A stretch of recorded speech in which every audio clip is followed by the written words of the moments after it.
Bună dimineața, lume! Bine v-am găsit la cea de-a doua zi de excursie. Mergem acum, începem vizita la muzeul din New York. O să fie o zi foarte plină azi, dar din păcate, aparent camera nu s-a încărcat aseară, chiar dacă am lăsat-o la încărcat.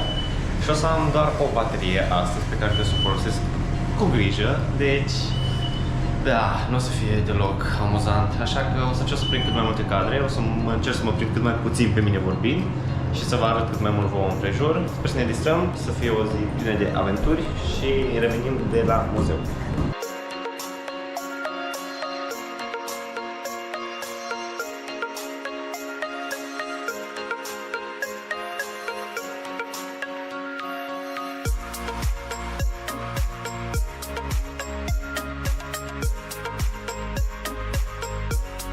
Tocmai ce am ajuns e extraordinar de ocupat, deci pozi din ambele părți interminabile, mi se pare wow, faptul mai ales că s-a deschis abia de 30 de minute și deja e atâta lume. Deja parcă încep să mai au emoțiile când mă gândesc că trebuie să mă duc la celelalte care sunt și mai cunoscute și mai vizitate. Mă gândesc ce cozi o să fie și acolo, dar da, vedem, suntem în New York până la urmă.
Tocmai ce am ieșit de la muzeu, bă, a fost extraordinar de fain, nu mă așteptam să fie chiar atât de fain.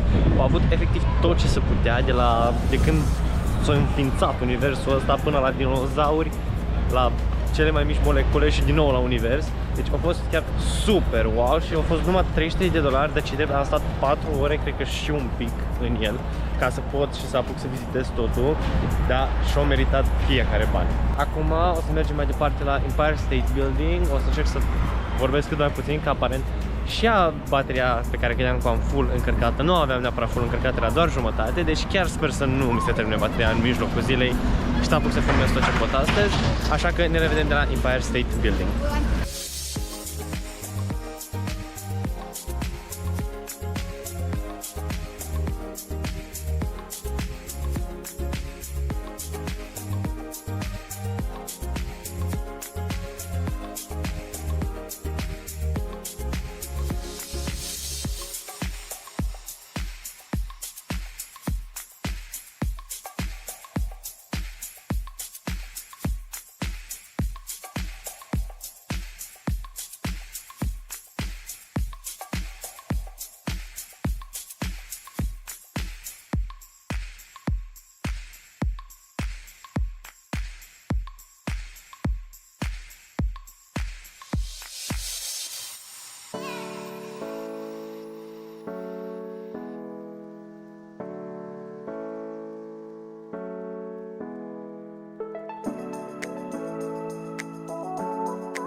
Oficial am ajuns în vârful lumii, suntem în vârful Empire State Building, e absolut minunat aici, e nașpa că-s gratile astea și nu poți să vezi, o să faci poze mai faine, dar totuși arată bestial, deci chiar și-o merita banii, chiar dacă a fost scump, a fost foarte scump să vii până aici, dar odată vin New York poate, deci și-o merita banii și o să fie o amintire de care o să-mi amintesc cu drag de fiecare dată.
Tocmai ce am ajuns și la penultimul, cel puțin momentan, loc pe care vreau să vizitez. Am văzut Vesselul, care e o clădire, a fost destul de faină. Aparent puteți să plătești să mergi și înăuntru să vezi, dar nu mi s-a părut chiar worth it. Gen, o vedeai din exterior, din interior nu mi se prea cum vedeai mare diferență și cel mai probabil de la scump în dragi, așa că nu m-am îndrăzit să dau bani pe ea. După care am fost să mai iau un cadou pentru cineva de acasă, iar acum am venit la memorialul 9/11 și, mă, e foarte interesant. Clădirea aia, în special clădirea aia mare albă din spate. Ai ciudată, dar faină în același timp. După care, acum o să ne punem ce sigur ne va primi un pic pe aici, să vedem ce mai vedem. Și apoi ne punem ce sigur spre statuia Libertății. Și de acolo vedem cum mai stăm cu bateria la cameră. O să ne vedem și cu fetele, mergem în The Edge, dacă nu mă înșel, zice la clădirea aia, mergem să facem niște poze faine, mai de la înălțime dacă tot, pentru că na, dacă n-am putut din Empire State Building, măcar de acolo să putem. Așa că revenim cu imagini și videoclipuri de acolo.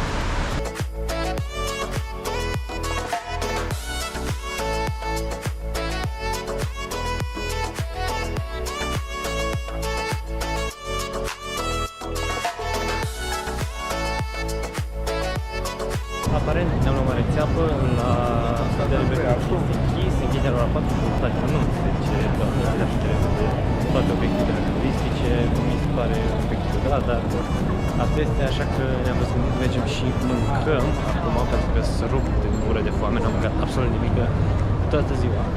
Și vedem unde mergem să mâncăm, după care ne întâlnim cu fetele și în ce sigur ne pornim spre The Edge ca să putem să facem poze. Și am făcut cumpărăturile în casă, avem aici o căsuță plină de cadouri pentru toată lumea de casă.